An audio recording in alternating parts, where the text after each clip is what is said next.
Zone Media. Oh, welcome back to Behind the Bastards, a podcast filmed, recorded, all of those things, in the burning hellscape that is Portland, Oregon, the most vicious and collapsed war zone on planet Earth. Here from the rubble, Robert Evans, to talk to you about a really bad piece of shit with someone who isn't really bad, my wonderful guest today, Bridget Todd. Bridget, welcome to the program. Thank you. I am also calling in from a bombed-out hellscape city that is Washington, D.C. Yeah, Yes. Hellscape to hellscape. It was so funny when we both got on. J-dams detonated simultaneously right above both of our houses on opposite coasts. It's quite true. Funny. It's very good stuff. Bridget, what's your least favorite U.S. aerial munition? Ooh, do most people have a least favorite? Most people have been targeted by them do. I'll say that much.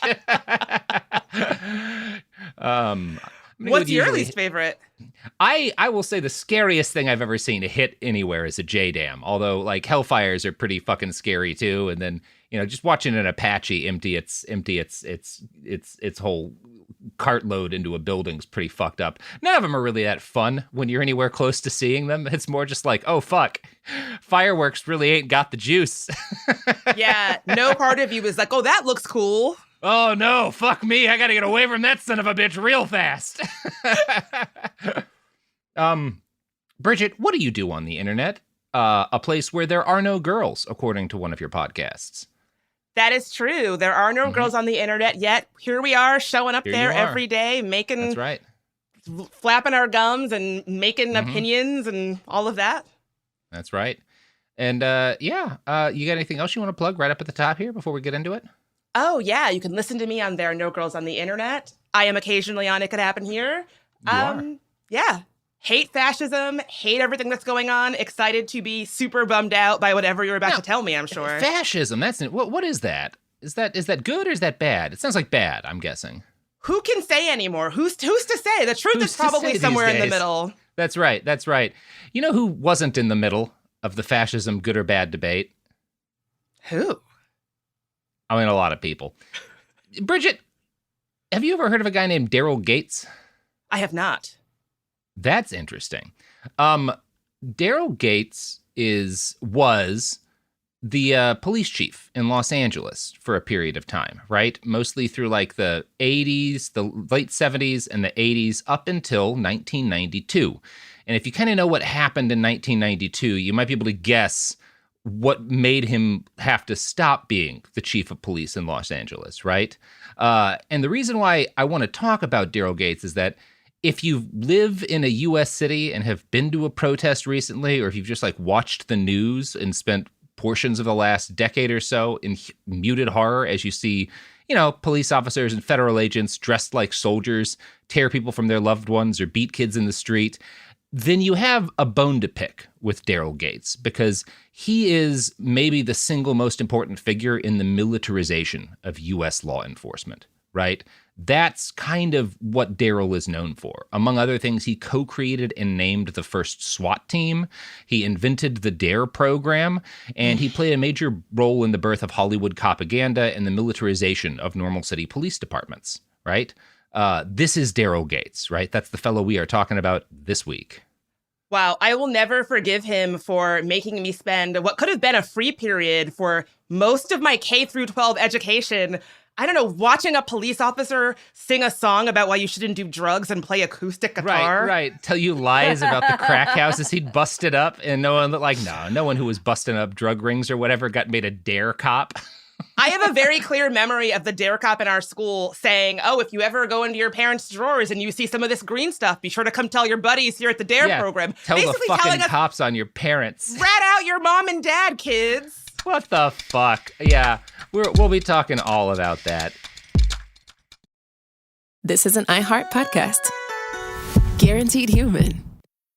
Support for the show comes from Public, the investing platform for those who take it seriously. On Public, you can build a multi-asset portfolio of stocks, bonds, options, crypto, and now generated assets, which allow you to turn any idea into an investable index with AI. It all starts with your prompt. From renewable energy companies with high free cash flow to semiconductor suppliers growing revenue over 20% year over year, you can literally type any prompt and put the AI to work. It screens thousands of stocks, builds a one-of-a-kind index, and lets you backtest it against the S&P 500. Then you can invest in a few clicks. Generated assets are like ETFs with infinite possibilities, completely customizable and based on your thesis, not someone else's. Go to public.com/podcast and earn an uncapped 1% bonus when you transfer your portfolio. That's public.com/podcast. Paid for by Public Investing. Brokerage services by Open to the Public Investing Inc. Member FINRA and SIPC. Advisory services by Public Advisors LLC, SEC registered advisor. Generated assets is an interactive analysis tool. Output is for informational purposes only and is not an investment recommendation or advice. Complete disclosures available at public.com/disclosures.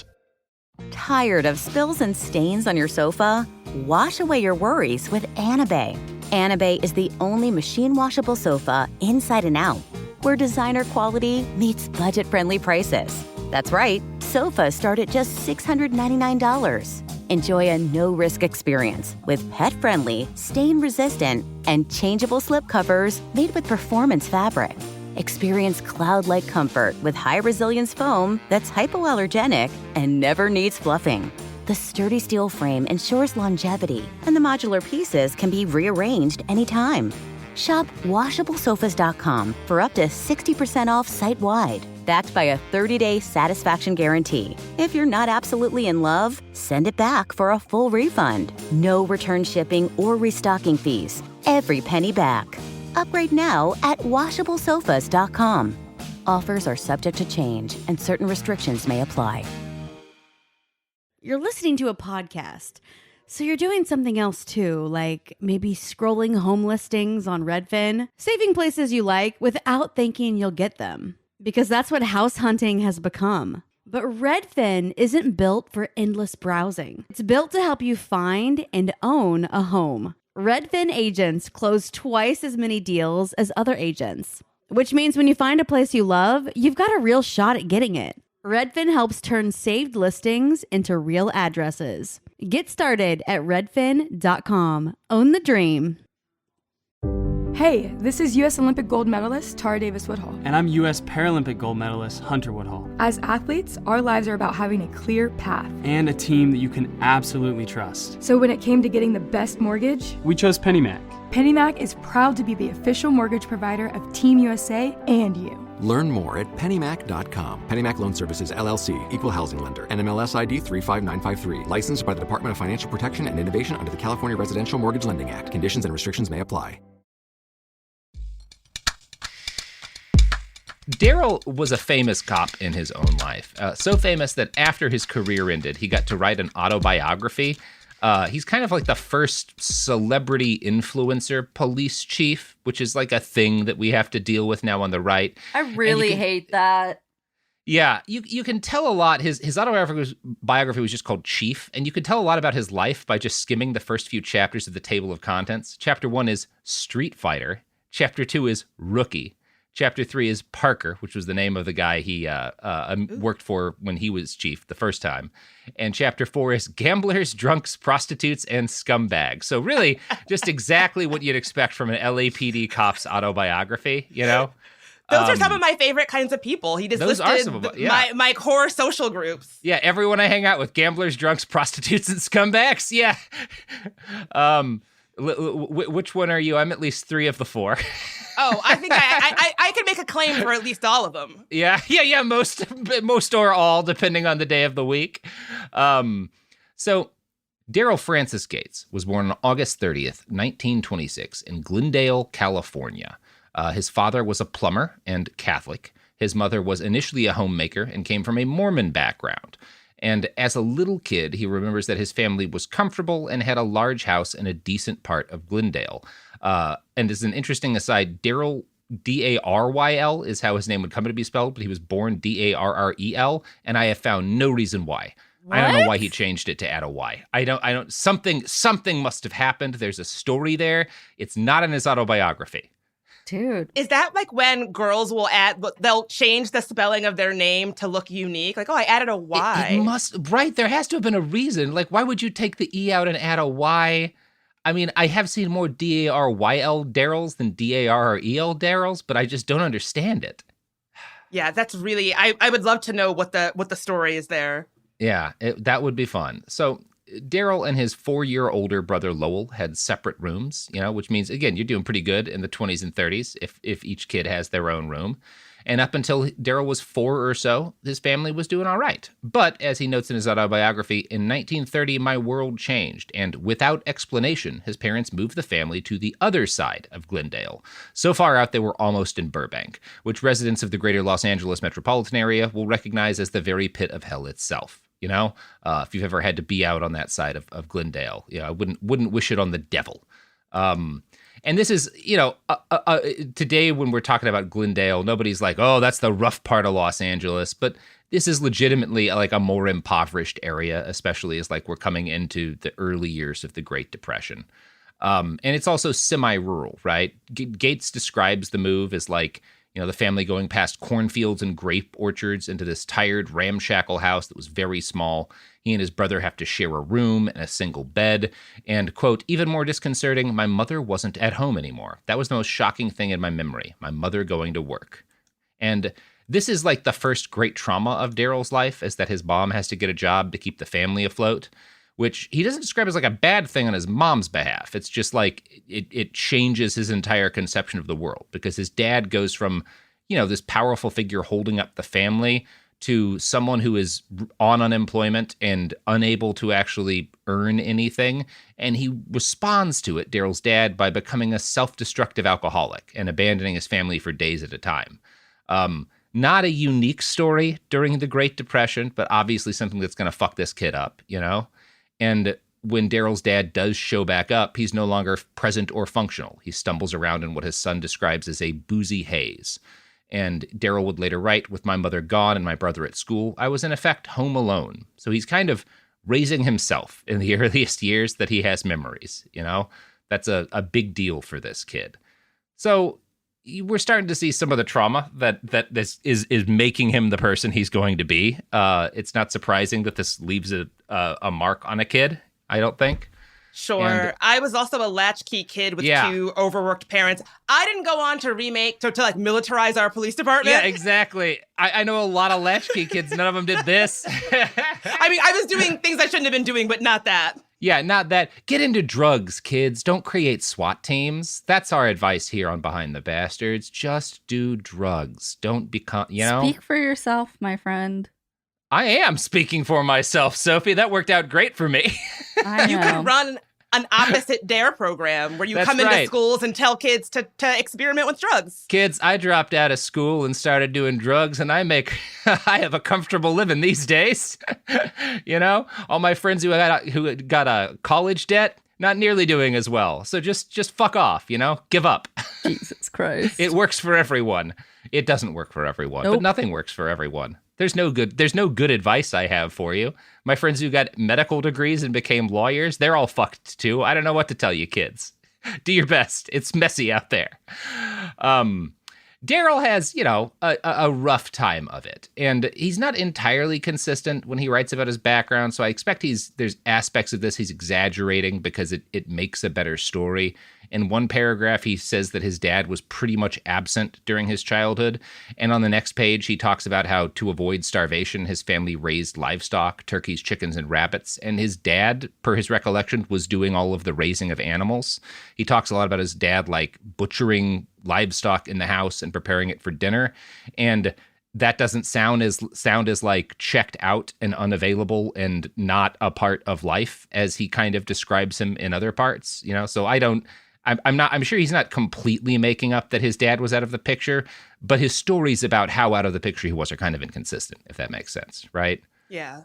Now, Daryl was the fact that they are raising their own food, this still doesn't provide enough for the growing family. So the Gates has come to rely on what he calls government handouts. Quote, Once a week, I would go with my father along San Fernando Road to an empty lot just outside Burbank. We would join a long line of other recipients. Inching forward, I would hold my gunny sack while people tossed in potatoes, cabbage, and lettuce. I always felt a little embarrassed, thinking it wasn't right people giving us things. I felt the same way at Christmas when the school would come by to deliver a Christmas basket to the Gates family. Again, I had those ambivalent feelings. I was delighted, but a little uncomfortable at being singled out.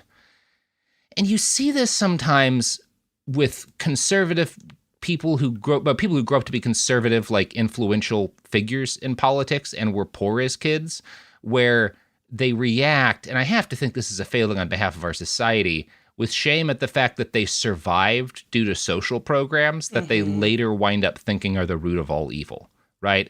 Well, my family needed them, but I felt bad about it, and so maybe no one else should have them. I'm always interested when I encounter that in one of these stories, right? Where it's such a pulling up of the ladder. Like, right. I got this, and it was helpful for me, so nobody should get this. It really reminds me of the way that J.D. Vance writes about himself in his books. My God, yes. Where it's like, and you're someone the system absolutely worked on, right? Like, to the extent that your family, your parents were unable to close the gaps, there were other things there for you. And you just don't want those to exist anymore for anyone else, because you think that, like, you felt bad about needing them and you don't think anyone else deserves them. It's so fucked up. Yeah. I love when stuff like that makes me sad and depressed about the world. Daryl would become a major Reagan-era figure in the law and order movement. And yeah, he's just one of these guys who learns the wrong thing from growing up poor. And he never gets over the shame of the fact that his family has to be given help during this period of time. In fact, the shame of having been poor as a kid is probably the strongest feeling that Daryl gets across in his memoir. He writes at length about the god-awful sandwiches his mother had to make for him with their limited food supplies during the Depression, and how embarrassed he was at seeing kids with shiny new lunchboxes while he kept his food in a sad, crinkled-up paper bag, which, boy, is that an experience I share with him, you know? Like, just remembering being a poor kid with a paper bag lunch at school, instead of, like, a nice lunchbox, and, like, or just getting new stuff from the fucking, the school lunch line.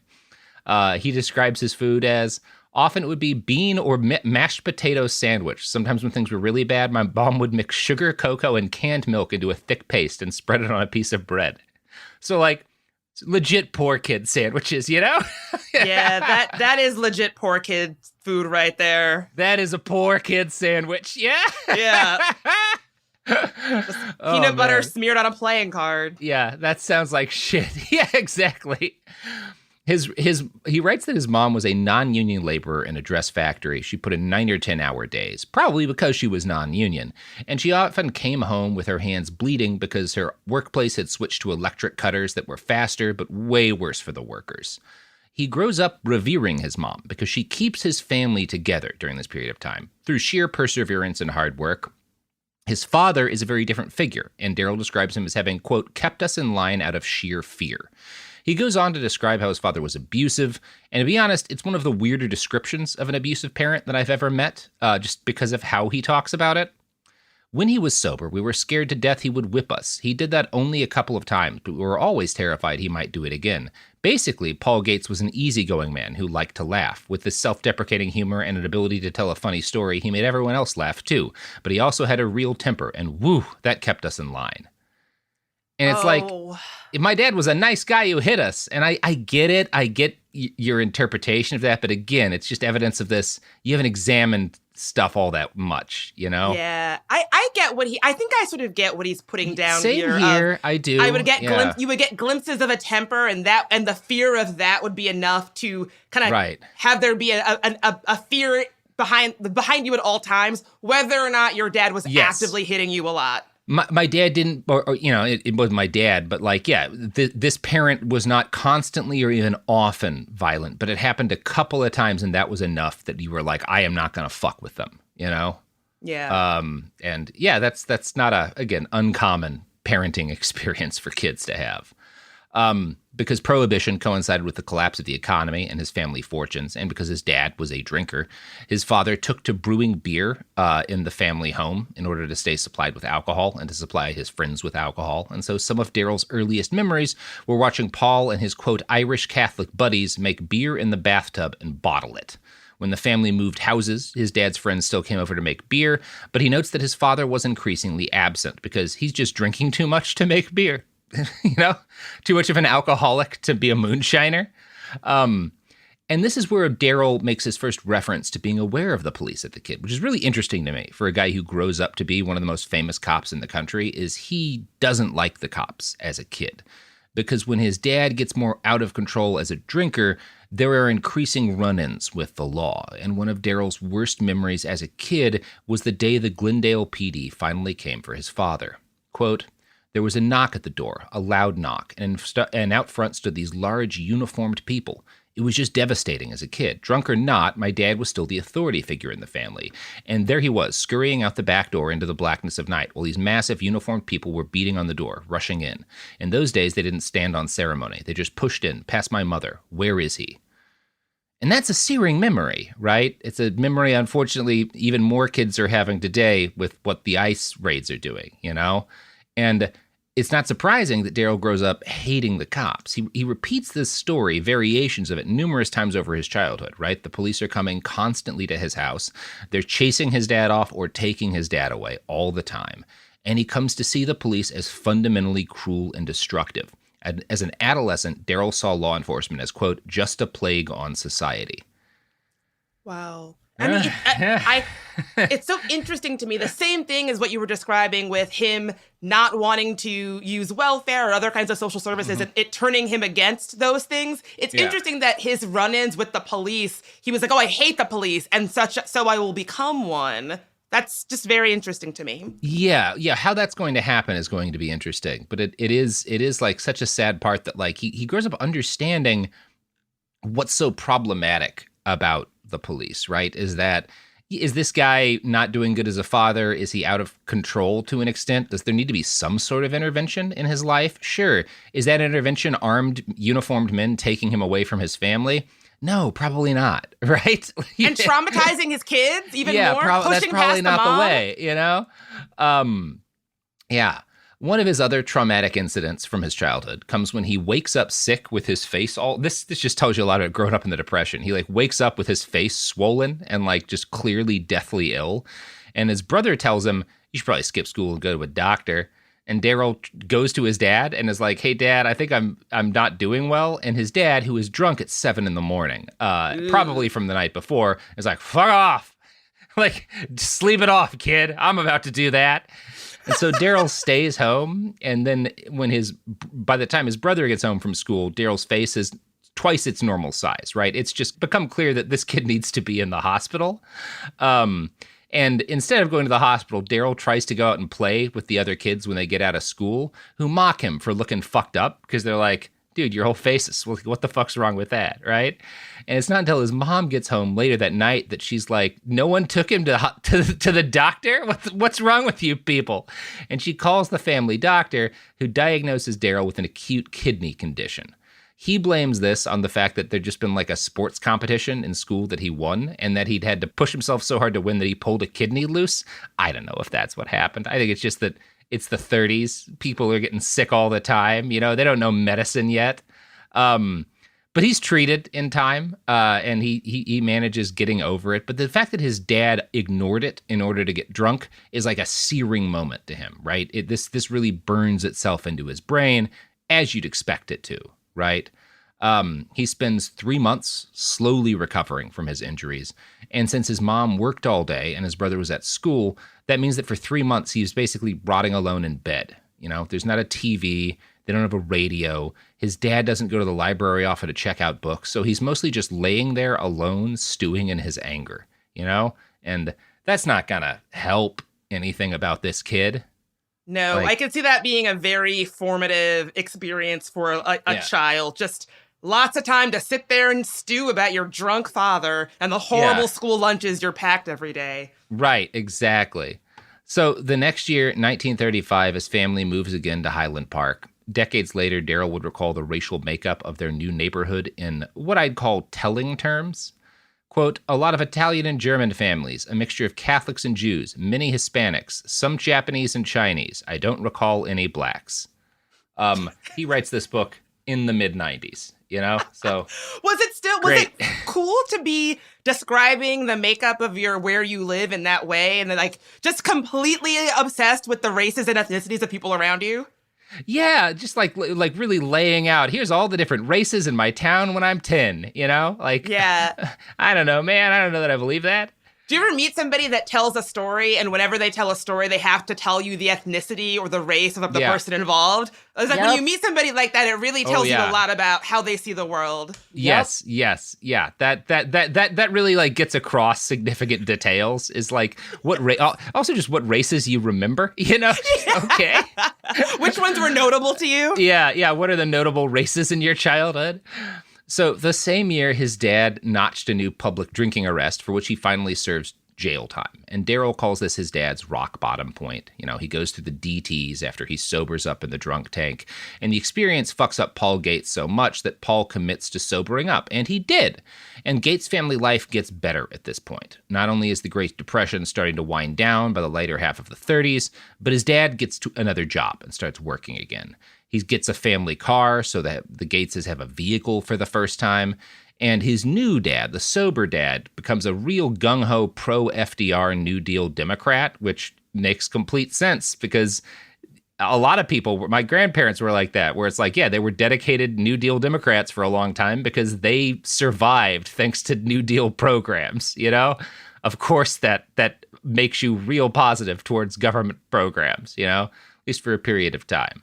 Paul becomes more involved with his kids and makes the questionable decision to teach young Daryl how to box. I say questionable because Daryl decides, I want to be a professional fighter, right? So as an adolescent, he joins a boxing club. He spends all his free time fighting. By the time he's 15 years old, he is muscular and increasingly aggressive. That Halloween, he dresses up in costume with what he called a bean shooter up his sleeve. And at parties, he would shoot beans randomly at other kids. This predictably leads to a fist fight, which his brother broke up, but the other kid's dad came in and saw Lowell with hands on his son, and so he starts attacking Daryl's brother Lowell, and Daryl sucker punches the dad of the kid that he'd shot repeatedly with beans. Quote, absolutely furious at me, Lowell grabbed the bean shooter and snapped it in half, but the lesson he intended to teach me fell on deaf ears. I could not keep my fists to myself. Wow. So just a bean-shooting little prick. I grew up in a house where my brother is a boxer. My dad and grandfather are boxers. I took boxing lessons as a kid. And it's the kind of thing that a well-meaning adult is thinking, maybe this will teach my kid some focus Give him a way and to get discipline. His aggression out. Yeah. And then it can go that way. It can. It can be great for you. Or you can be making a very violent child. You have to teach. Here's the thing. If you're going to teach your kid to be good at beating people up, which boxing can teach you, boxing's a functional fighting art, right? You also have to teach them how not to use fighting people as like a default go-to. Yes, exactly. Yeah. Speaking of beating the shit out of people, here's ads for some companies that won't beat the shit out of people. Support for the show comes from Public, the investing platform for those who take it seriously. On Public, you can build a multi-asset portfolio of stocks, bonds, options, crypto, and now generated assets, which allow you to turn any idea into an investable index with AI. It all starts with your prompt. From renewable energy companies with high free cash flow to semiconductor suppliers growing revenue over 20% year over year, you can literally type any prompt and put the AI to work. It screens thousands of stocks, builds a one-of-a-kind index, and lets you backtest it against the S&P 500. Then you can invest in a few clicks. Generated assets are like ETFs with infinite possibilities, completely customizable and based on your thesis, not someone else's. Go to public.com/podcast and earn an uncapped 1% bonus when you transfer your portfolio. That's public.com/podcast. Paid for by Public Investing. Brokerage services by Open to the Public Investing Inc. Member FINRA and SIPC. Advisory services by Public Advisors LLC, SEC registered advisor. Generated assets is an interactive analysis tool. Output is for informational purposes only and is not an investment recommendation or advice. Complete disclosures available at public.com/disclosures. Tired of spills and stains on your sofa? Wash away your worries with Anabay. Anabay is the only machine washable sofa inside and out, where designer quality meets budget-friendly prices. That's right, sofas start at just $699. Enjoy a no-risk experience with pet-friendly, stain-resistant, and changeable slip covers made with performance fabric. Experience cloud-like comfort with high-resilience foam that's hypoallergenic and never needs fluffing. The sturdy steel frame ensures longevity, and the modular pieces can be rearranged anytime. Shop WashableSofas.com for up to 60% off site-wide, backed by a 30-day satisfaction guarantee. If you're not absolutely in love, send it back for a full refund. No return shipping or restocking fees. Every penny back. Upgrade now at WashableSofas.com. Offers are subject to change, and certain restrictions may apply. Hey, this is U.S. Olympic gold medalist Tara Davis Woodhull. And I'm U.S. Paralympic gold medalist Hunter Woodhull. As athletes, our lives are about having a clear path. And a team that you can absolutely trust. So when it came to getting the best mortgage, we chose PennyMac. PennyMac is proud to be the official mortgage provider of Team USA and you. Learn more at pennymac.com. PennyMac Loan Services, LLC, Equal Housing Lender, NMLS ID 35953. Licensed by the Department of Financial Protection and Innovation under the California Residential Mortgage Lending Act. Conditions and restrictions may apply. Let's talk about modern home shopping. It's sort of become a fun side hobby, right? Scrolling listings at night, dreaming about kitchens you've never seen, or backyards you haven't even stepped foot in, all from the comfort of pretty much anywhere. Redfin knows a lot of people like you want to own, but are stuck in this browsing mode loop. That's where Redfin flips the script. With listings that update within minutes and tours you can book right from the Redfin app, you can see your dream home the moment it appears. Now, liking a listing is easy, but actually landing it, that's where Redfin comes in. Redfin has over 2,200 agents with local expertise. And Redfin agents close twice as many deals as other agents. That means they want to help you win, not just window shop. Redfin is built to help you go from just looking to wait, this could actually be home. So become the newest neighbor on the block. Visit redfin.com to start finding and start owning. That's redfin.com. We're back. There you go. So, he starts high school, Daryl, and this offers him some, outlets for his violence because he describes himself as getting regularly into fights with kids he calls bullies. And I'm not sure if they were the bullies. I'll say that much, right?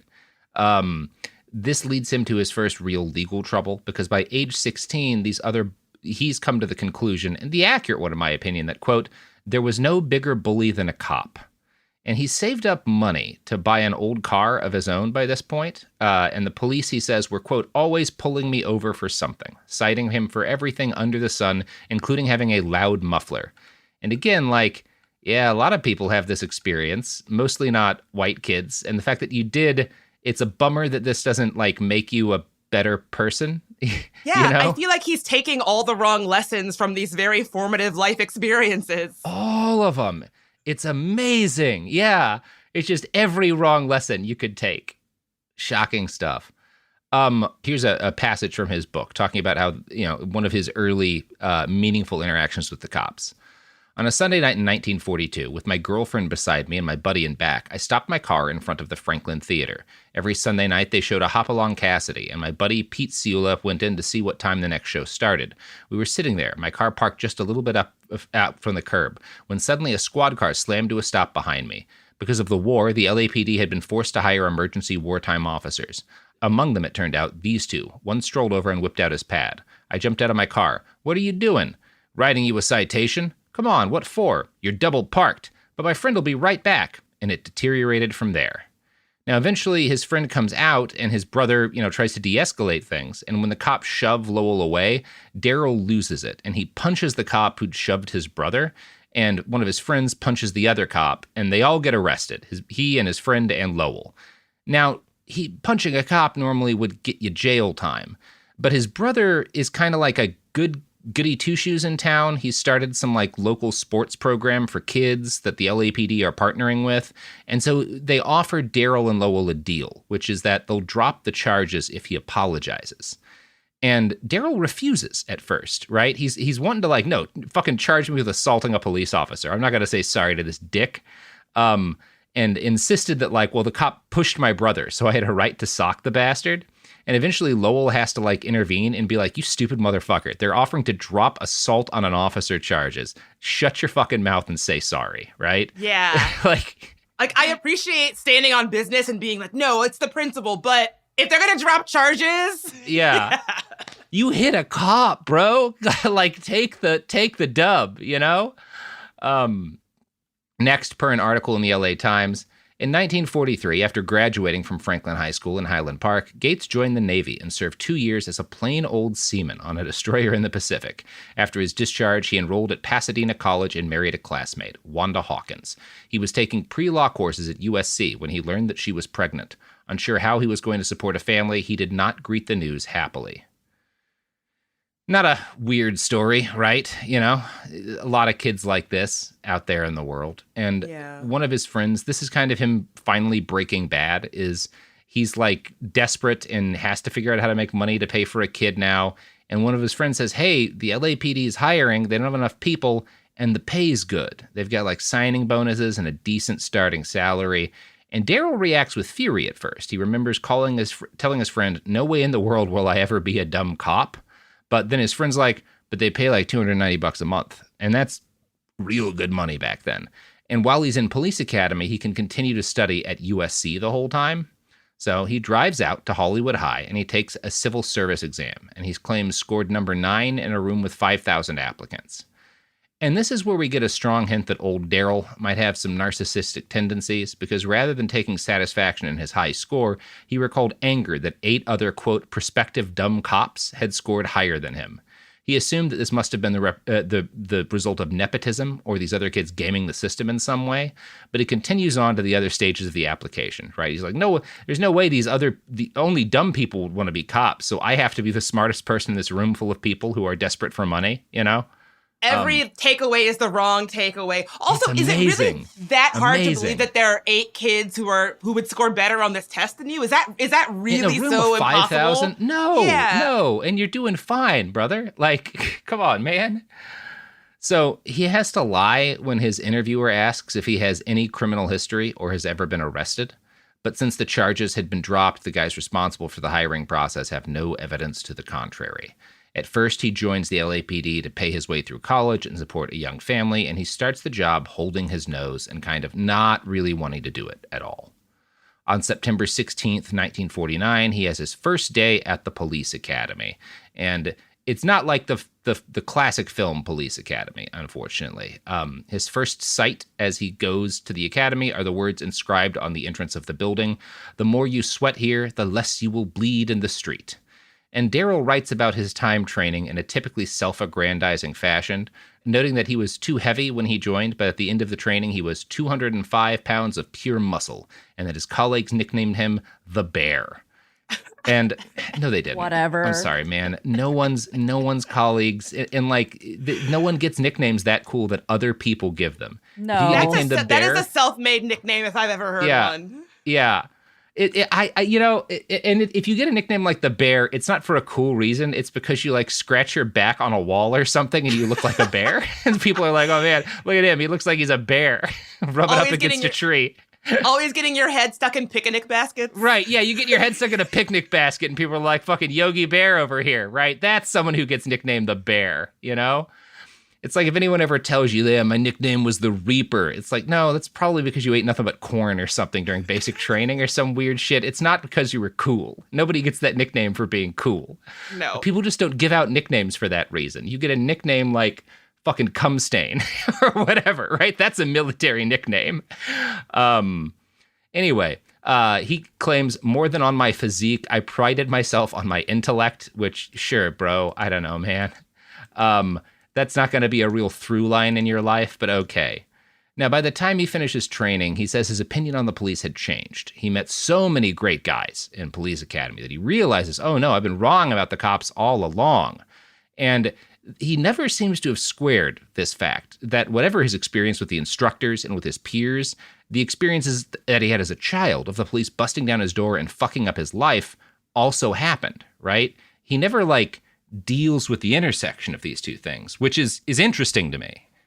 Yeah, I'm so curious what's going on there, other than seemingly just being someone who, again, every lesson is the wrong lesson from a life experience. Yeah, that is his most consistent characteristic, is that he never learns the right thing from the things that happen to him, with a consistency that's impressive in its fucked upness, if that makes sense. It does. So Daryl's first job on the street was as an accident investigator with the traffic division. He spends a little time on patrol after that. And at the end of his rookie year, he still thinks policing is like a temporary gig for him, a stopover on the path to him becoming a lawyer. He does not want to work for long at the LAPD. His plan is to finish school, get his law degree, and then leave the force. But shortly after starting his rookie year, he spends a little bit of time moving around different jobs as a rookie. And then he's selected after, kind of right at the end of his first year, for this special detail where they're going to make him the personal chauffeur and bodyguard for the new police chief, William H. Parker. And I don't think this was meant as a compliment to him. It's going to help his career immensely because he gets close to the boss. But I don't think you make the best new cop the police chief chauffeur. And as a spoiler, the police chief needs a chauffeur because he's a hardcore alcoholic who can never legally drive, right? Yikes. Yeah. He's not getting this because he's the best. Yikes. Yeah. Yeah. Cool Yeah. guy. Woo woo. We need you Sorry. to drive the boss who has never been sober a day in his life because you're the best cop. Yeah. You don't give RoboCop that gig, No. No. Also, it does kind of put to rest the idea that people have the fiction that people become police because they really care about law and order. No. I've known like the handful of people in my life who are law enforcement. They're the most lawless, psycho pieces of shit you've ever met in your life. Never date a cop. Oh my God. Yeah, that statistically, the evidence bears that one out. And it's just this, you did it because the money was good and you suddenly didn't care anymore about the fact that you knew they were bad in a lot of ways. You had horrible experiences with the police, but then they offered you $290 a month, so fuck it, I guess they're good guys. Yeah. Yeah. I can't help but think about hearing all of the stuff like, join ICE, you get a signing bonus maybe. 50 grand, yeah. The way they sweeten these jobs that most people can see are odious, the way they sweeten them, and I think there's a certain kind of person that will just forget how harmful these jobs are to people. Yeah. It's the they live kind of. John Carpenter called all this out decades ago in his classic film, right? People will forget their morality as soon as you offer them some cash, which, is none of us are immune to it. I think some people's price is higher than $290 a month, but whatever. So I want to talk a little bit about the cop that he becomes the chauffeur for, right? William Parker, Bill Parker, who is a really influential LA police chief. He takes the LAPD from old-timey cops kind of into the early modern era in a lot of ways. And he's got one of these classic American turn-of-the-century lives. He was born in the town of Lead, South Dakota, and then he was raised in the only town with a more sinister name than Lead, Deadwood. It's awesome. I think that one's in North Dakota, but from Lead to Deadwood is his childhood. He's an okay student as a kid and a promising athlete, but obviously he's in Deadwood, so there's not a lot of a future there, right? And after he graduates, he works a series of dead-end jobs. At one point, he's selling underpants that his mom knitted to women in town. So he's an underwear salesman for a little while in Deadwood. I have never heard of a bleaker job than that. Not just underwear, hand-knitted underwear. Yeah, a hand-knitted by your mom underwear salesman in fucking Deadwood, bro. That's bleak. Doesn't get any worse than that. Eventually, in 1922, his mom splits from his dad and decides to move to LA with his younger siblings, and Bill's like, I guess I'll move to Los Angeles too. It's gotta beat fucking Deadwood, Now, at this point in time, LA is advertised as being, if you look at, the advertisements the city is putting out, one of the names that Los Angeles gives itself is, quote, the white spot of America. I don't need to tell you what the word white means in that context, right? But I can figure it out. You think you can figure? Yeah, I know what it means. It's not talking about the color of clothes or whatever, right? Per the book L.A. Noire by John Bunton, it was seen as, quote, a place where native-born white Protestants could enjoy the magic of outdoors, inviting always, trees in blossom throughout the year, flowers in bloom all the time, as well as mystery, romance, charms, and splendor, all safe among others of their kind, right? The weather's always nice for white people who are the only ones allowed in Los Angeles. That's how LA is presenting itself to the rest of the country at this period of time. And not because that's a totally accurate description, because even LA is never not a diverse place, right? Like, it is always an incredibly mixed city. This is how they're trying to portray themselves to the rest of the country that way so that white people will move there, right? This is a conscious attempt by the people leading the city to gentrify it, right? Now, LA is, at this point, a hub of vice and organized crime because there's a lot of money and the film industry's there, and all of the gangsters who'd gotten cracked down on the East Coast had moved out west, right? Like, that's a big thing that has happened by this period of time. It's why, I mean, I just quoted from a book called L.A. Noire, but it's why L.A. Noire becomes a genre, right? Is because Los Angeles, a lot of crime there, a lot of real good opportunities for organized crime there. It's a huge port, a lot of money moves through it, and as a young man, Parker joins the police, and he spends his adulthood fighting crime in a city overwhelmed by it. He takes a brief break to fight in World War II, and he comes home a war hero and is the highest-ranked LAPD officer and war veteran. This earns Parker a measure of fame. The city council passes a resolution thanking him specifically for his service, and to make a long story short, he rides that fame to the top. Parker would go down as perhaps the most consequential chief in LAPD history, certainly before Daryl Gates. In an LA Times article, Joe Dominique describes his reign this way. World War II and the years that followed had brought a mass migration to Los Angeles of job-hungry African Americans, Jews, and later Latinos. By the mid-60s, these new arrivals were transforming the complexity and politics of the city and coming into conflict with the LAPD. Parker reinvented the LAPD, making it a less corrupt and more professional department, but also turning it into one that was aggressive, intimidating, and confrontational by design. A small force of faceless paramilitary cops and patrol cars policing through fear. Doesn't sound familiar? It certainly does. I'm so what was the police? So the only police that I know is the one they have described, hyper militarized. What was it like before that? I can't even conceptualize what policing would be like before that was the vibe. Yeah, I mean, number one, there just weren't as many cops. Number two, the idea that, like, they would have that kind of strength, they would have access to heavy weaponry, the idea that they would have access to high numbers, that they would do sweeps in big numbers, that was all fairly new at the time, right? Some of that really starts becoming a thing because of the gangster era, but and there's also this factor that, like, the LAPD isn't a thing for you to worry about if you can bribe them. And so one of the things that happens when Parker's with the LAPD is that the ability of just, like, random normal local criminals to pay their way out of problems becomes less of a factor. But also the LAPD are becoming increasingly violent and increasingly like a force of their own, right, during the time that Parker is in charge. So there's both this thing of, like, well, the LAPD are less of a whoever can pay for them owns them and more of a militant force of their own that is increasingly controlling the city during his reign. This might sound fucked up. I feel like it might be less harmful to have them be a force where anybody who can pay them kind of owns them than having them be their own military force, wreaking havoc in the city. I can see how you would view the change as progress, but also, like, I don't know, maybe it wasn't as much of an improvement as you might have thought, right? Fair. Yeah. Speaking of improvements, what'll improve my day is if people check out these ads. Oh, beautiful.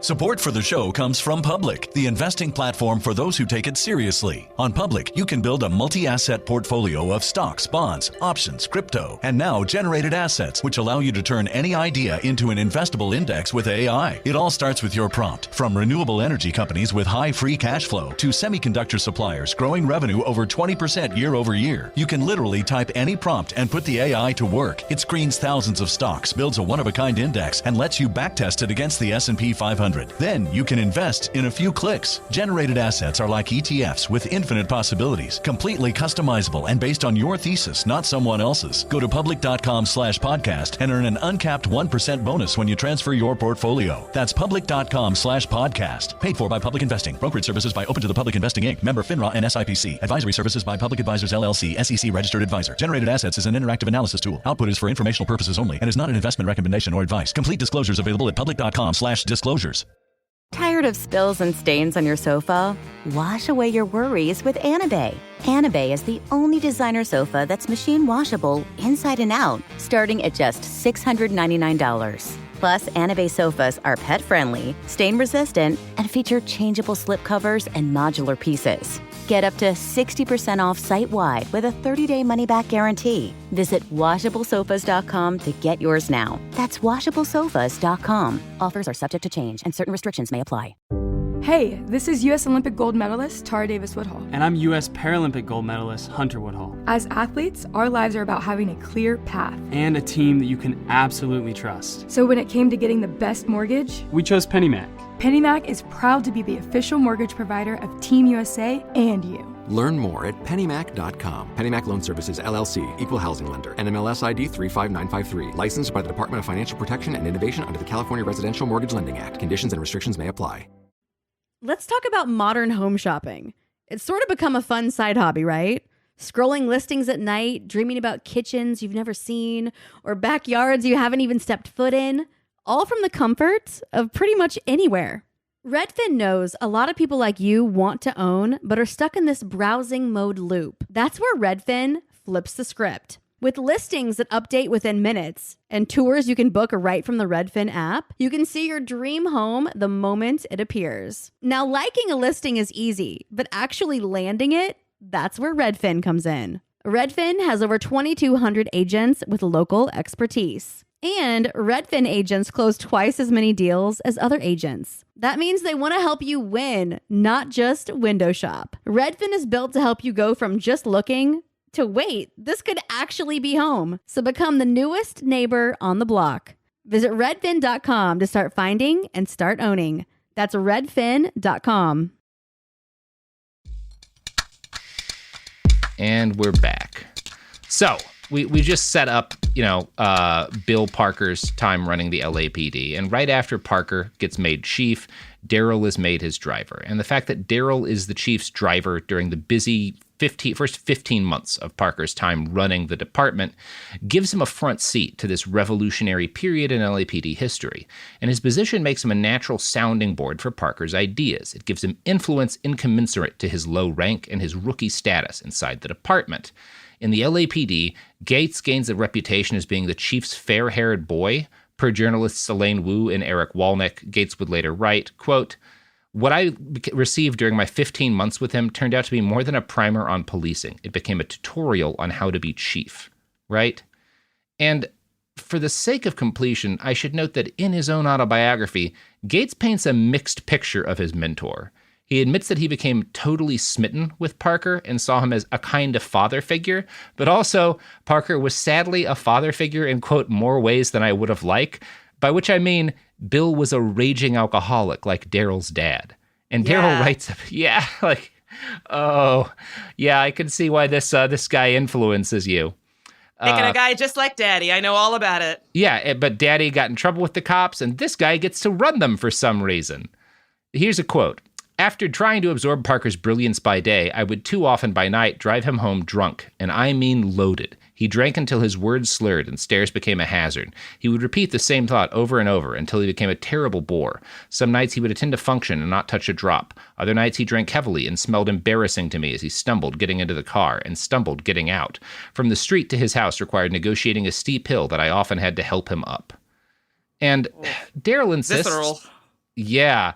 And he's like, but his drinking never affected his thinking, right? It never changed the way he worked. And I don't know, man, you're just describing it as affecting him on the job, but You described him as smelling embarrassing. You think that didn't impact his work at all, really? Yeah, you think that didn't change how he worked as police chief? I don't know, man.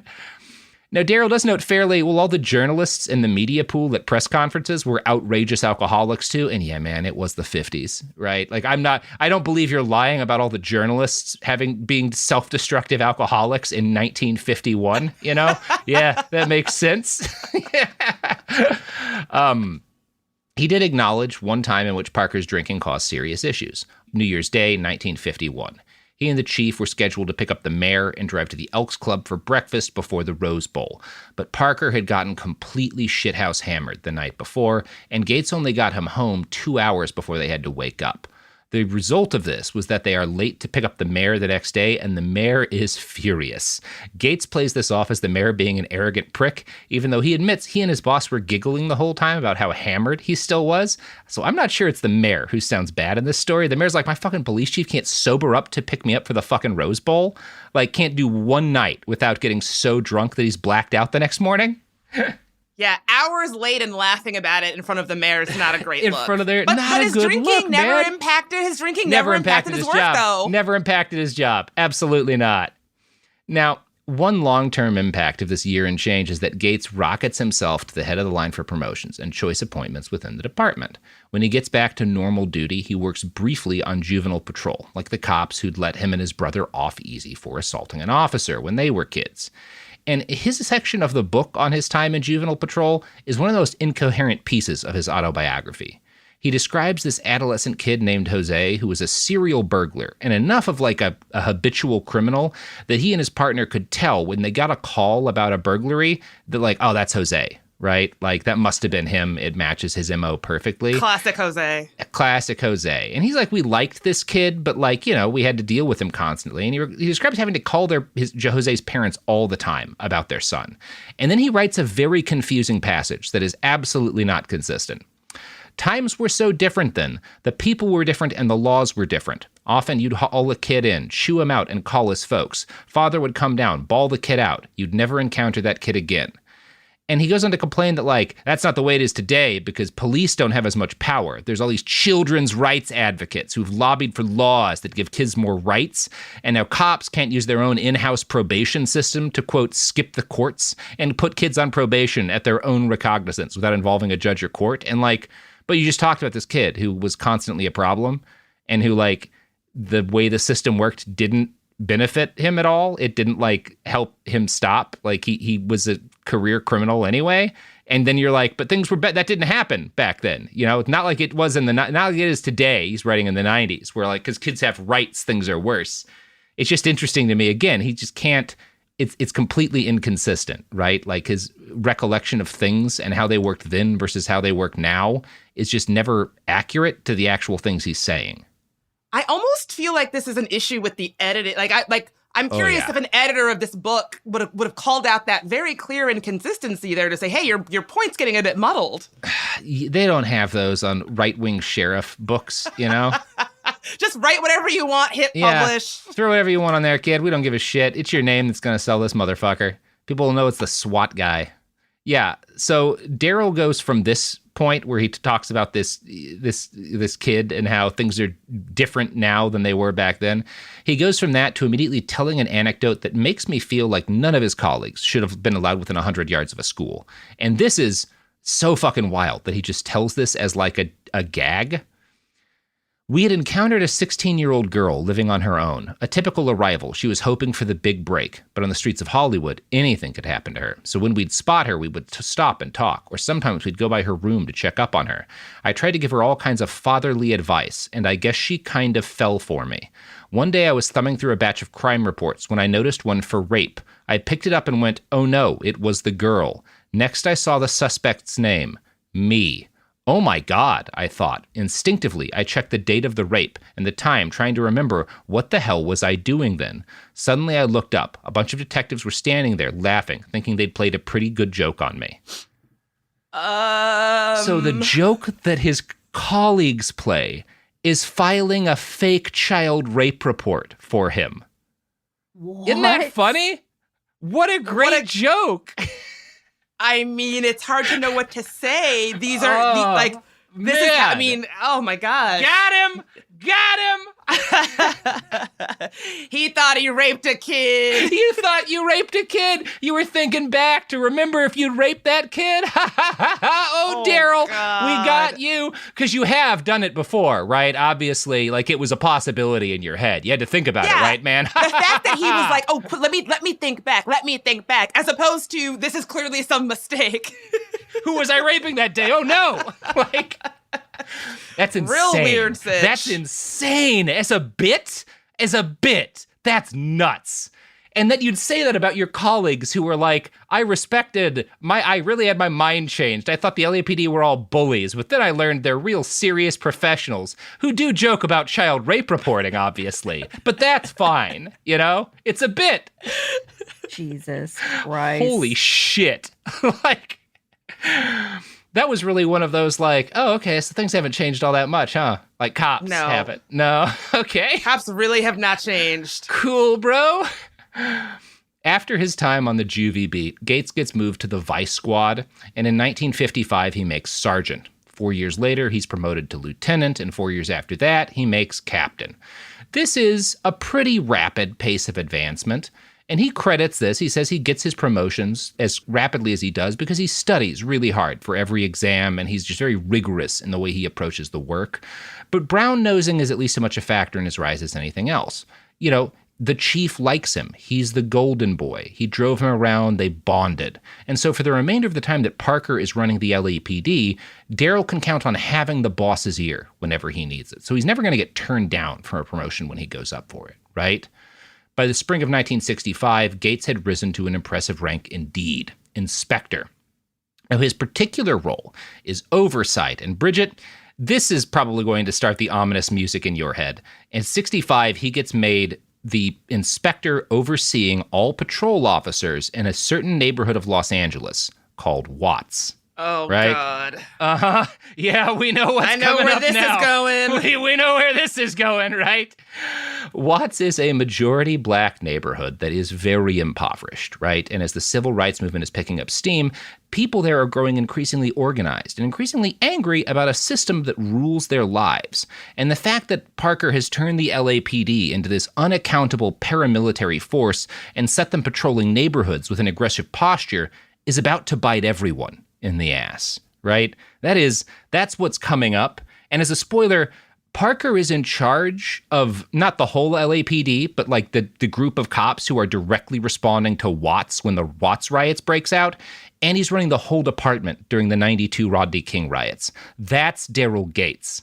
The same guy was on, probably not surprised when you think about it. There's like, oh, is the same guy on deck for both of those things? Yeah. Oh hell yeah, that does kind of scan, huh? Unbelievable. Yeah. There's 4 guys in all of history, and 2 of them are Daryl Gates. The other 2 are Hitler. It's just Daryl Gates and Hitler all the way down, baby. All the way down. But speaking of neither of those guys, Bridget Todd, you want to plug anything as we head out here on part 1? Yeah. Well, I am not Daryl Gates or Hitler, and I actually host a podcast that I think is pretty good called There Are No Girls on the Internet. You should check it out. You should check that out. You should check out our new podcast, or our new season of a pre-existing podcast. Jake Hanrahan's Sad Oligarch just dropped its 2nd season. If you're wanting to learn about all these powerful Russian businessmen and corporate leaders who keep dying, strangely, check that out too. Check out There Are No Girls on the Internet. And if you want to learn more about Daryl Gates and why Los Angeles be the way that it is, there's a book we'll be quoting from in our next episode called City of Quartz by Mike Davis. Check out that book too, because we'll be hearing from that in part 2. All right, that's been our episode, friends and enemies, frenemies. Behind the Bastards is a production of Cool Zone Media. For more from Cool Zone Media, visit our website, coolzonemedia.com, or check us out on the iHeartRadio app, Apple Podcasts, or wherever you get your podcasts. Behind the Bastards is now available on YouTube. New episodes every Wednesday and Friday. Subscribe to our channel, youtube.com/@BehindTheBastards. Life gets messy. Spills, stains, pet accidents, and kid chaos. But with Anabay, cleaning up is easy.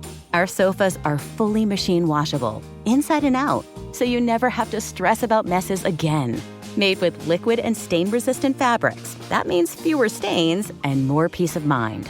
Designed for real life, our sofas feature changeable fabric covers, allowing you to refresh your style anytime. Need flexibility? Our modular design lets you rearrange your sofa effortlessly.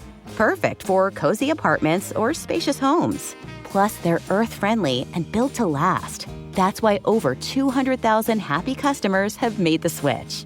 Upgrade your space today. Sofas start at just $699. Visit washablesofas.com now and bring home a sofa made for life.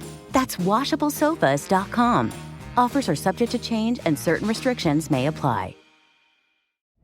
This is Radhi Devlukia from A Really Good Cry. I absolutely love being outdoors, even if it's just stepping outside for a bit of fresh air between meals or taking a mindful walk to clear my head. But the one thing that can really ruin that is when my feet feel cramped in my shoes. So I switched to ultra running, and honestly, it makes such a difference. What I love most is their signature Ultra Fit Comfort Balance Strength. They have this roomy toe box that lets my toes actually spread and move naturally. So I really appreciate that. And I feel more grounded and balanced with every single step. It's like my feet can finally do their job, using all those little muscles that make me feel stronger the more I move. Whether you are a marathon runner, beginner or advanced, or just getting outside to train, Ultras have become my go-to for running and moving mindfully. They fit so well, they're so comfortable, and they just move with you. Shop now at ultrarunning.com and use my code CRY10 for 10% off. That's ALTRA running.com. Experience Ultra and stay out there. The new Chicken Bacon Ranch Street Chalupa is at Taco Bell. You can't get just one. Okay, so that's not like some marketing hyperbole. You literally can't get just one. They come in twos. So like, if you want just one, you're going to need to find a friend who loves slow roasted chicken, bacon, and avocado ranch sauce. Or a friend of a friend, or have an awkward conversation with a complete stranger to see if they're obsessed with chicken, bacon, and avocado ranch. Or you could just like eat them both because you're obsessed with slow roasted chicken, bacon. Okay, you get the idea. The new Chicken Bacon Ranch Street Chalupa is at Taco Bell. At participating Taco Bell U.S. locations for a limited time while supplies last. A BetterHelp ad. We get it. February is full of flowers, candy, and, of course, lots of talk about relationships. It can feel like everyone else has it all together in their love lives. But the truth is, we're all still figuring it out. Whether you're working on your marriage, navigating the dating apps, or prioritizing staying single, no matter where you are, you're right on time. Therapy can help you find your way and take some of the pressure off yourself so you can determine what you want, what feels heavy, and how you can feel lighter. Just a little bit of outside perspective from a professional can lead to new understanding and a lot of progress. So the next time you're feeling iffy about your love life, try therapy with BetterHelp and see where it takes you. And remember, you're right on time. Visit BetterHelp.com for 10% off. That's BetterHelp.com. This is an iHeart podcast. Guaranteed Human.